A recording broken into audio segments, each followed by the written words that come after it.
Du tournesol, du colza ou encore du soja transformés en huile alimentaire, les premières gouttes d'huile sont en train de sortir des presses. Ça, c'est uniquement 100% colza. Une première pression à froid de cette huile de colza. Elle est décantée, elle est raffinée. Et donc, vous avez une huile qui est extrêmement pure et qu'on peut consommer dans des salades de façon assez facile. Dans ce laboratoire, on analyse la qualité de l'huile car les marchés se développent mais sont exigeants. Nous avons un marché spécifique, notamment pour notre huile, qui va être une huile tracée, en lien direct avec le producteur, avec des marchandises locales, colza, tournesol, soja, français, non OGM.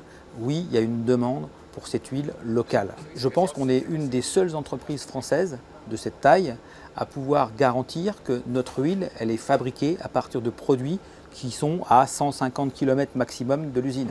Depuis 10 ans, le biodiesel reste le fer de lance de la production de Chalandré. Aujourd'hui, il s'essouffle.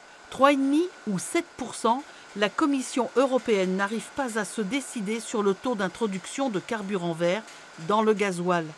Dans la première hypothèse, c'est un manque à gagner pour la coopérative. Nous faisons déjà de la production d'huile semi-raffinée pour produire du biodiesel. Donc il nous suffisait juste d'investir dans un module de raffinage complet pour produire de l'huile alimentaire à destination, dans un premier temps, des industries agroalimentaires, pour la pâtisserie, mais aussi pour la mise en bouteille.